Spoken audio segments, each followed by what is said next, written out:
Nos dicen que el vector de posición de una partícula viene dado por el vector que ves aquí.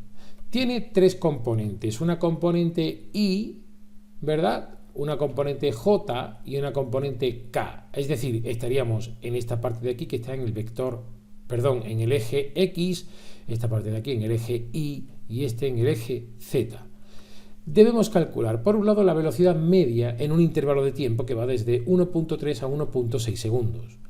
Después tenemos que calcular la velocidad instantánea en función del tiempo. Tendremos que calcular cuál es el vector velocidad para el instante 1.5 segundos y por último la aceleración instantánea.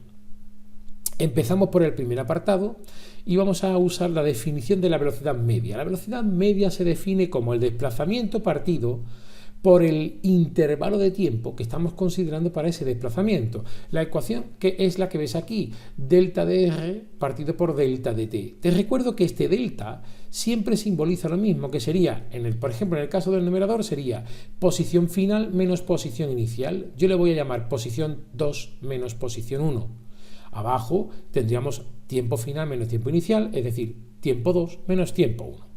Me va a quedar, por lo tanto, como ves aquí, R2 menos R1 partido por T2 menos T1. Y necesito conocer cuánto valen R1 y R2. Para ello lo que voy a hacer es usar el vector de posición, pero donde pone T voy a poner cuánto vale esa T para el instante 1 y para el instante 2. Por ejemplo, en el caso de R para el instante 1 me quedaría lo siguiente, me quedaría como ves aquí, 20 por el coseno de 3 y donde ponía T, fíjate que el vector de posición era 3T, el coseno de 3T, aquí lo que voy a poner es 3 por 1.3, porque es el primer tiempo que voy a considerar, y es la componente I. Lo mismo voy a hacer para la componente J, donde era entonces el seno de 3 por 1.3, ¿verdad? Pero J.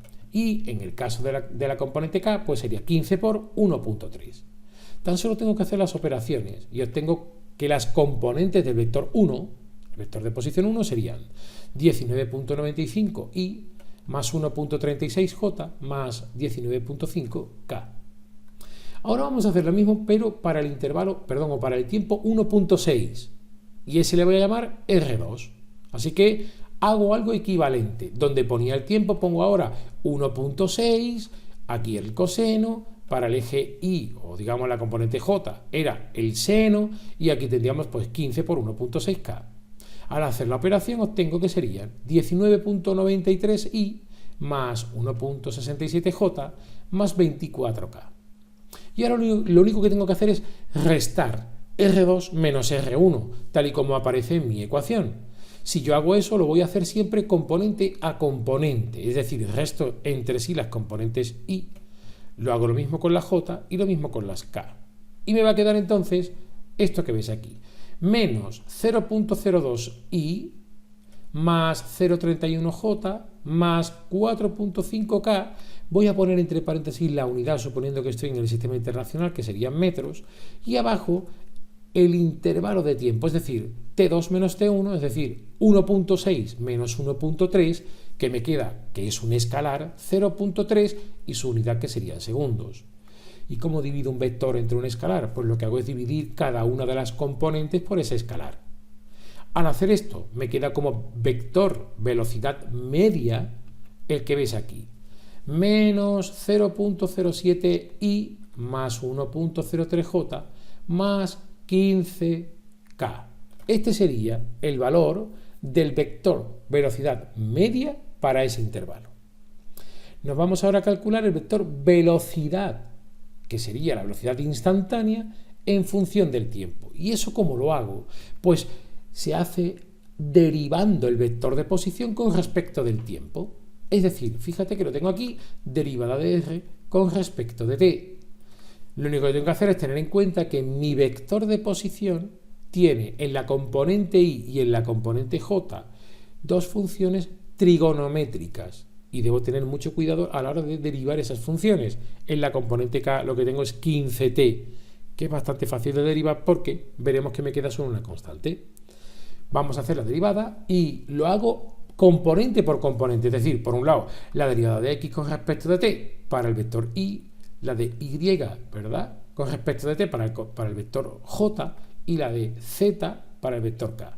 Me quedaría, por lo tanto, en el primer caso tengo que derivar, como veías aquí en el vector de posición, 20 por el coseno de 3t. Hay que aplicar la regla de la cadena, me va a quedar menos 60 por el seno de 3t. Recuerda que la derivada del coseno es menos el seno. En la siguiente componente me quedaría 60 por el coseno de 3t, porque la derivada del seno es el coseno. Y en la componente k lo que me queda es una constante, es k, perdón, 15. 15k, ¿por qué? Porque yo tenía 15 por t, al hacer la derivada de t, pues me quedaría 1, ¿verdad? Y me queda solo la constante, que es 15.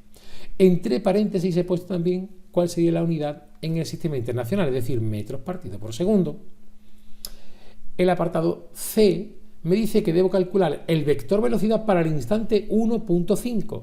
Esto es análogo a lo que hice para los vectores R1 y R2 en el apartado A. Es decir, una vez que conozco el vector de velocidad con respecto del tiempo, que es el que acabo de obtener en este apartado B, pues lo que tengo que hacer es sustituir. Así que lo que voy a hacer es coger el vector anterior y donde ponga t voy a ir colocando el 1.5, que es el valor que tengo que darle al tiempo. Me va a quedar, por lo tanto, que esta velocidad para 1.5 sería menos 60 por el seno de 3 por 1.5 y más 60 coseno de 3 por 1.5 j más 15k. Recuerda que la componente k no depende del tiempo, es una constante.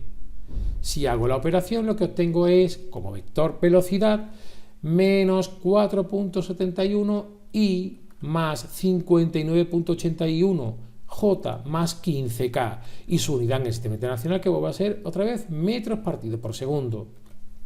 Por último, tengo que hacer la aceleración instantánea. Es decir, otra vez voy a tener un vector que lo voy a buscar que sea, digamos, en función del tiempo. ¿Y cómo lo hago? Pues ahora voy a derivar, en este caso, el vector velocidad. Fíjate cómo quedaría. La aceleración va a ser la derivada del vector velocidad con respecto del tiempo. También lo voy a hacer componente a componente, igual que hice aquí en el apartado B. Entonces me va a quedar que pues la derivada de v de x con respecto de t, la de y con respecto de t y la de z con respecto de t. Claro, siempre multiplicado por sus vectores unitarios y j y k. Al hacer esto, y aplico otra vez exactamente lo mismo, me va a quedar que tendríamos que el vector aceleración va a ser menos 180 por el coseno de 3t y menos 180 por el seno de 3tj, y al hacer la derivada, la componente k desaparece porque era una constante, y la derivada de una constante es 0. Por lo tanto, el vector se quedaría como lo estás viendo aquí, y su unidad en el sistema internacional sería metros partido por segundo al cuadrado. Con esto queda finalizado el ejercicio.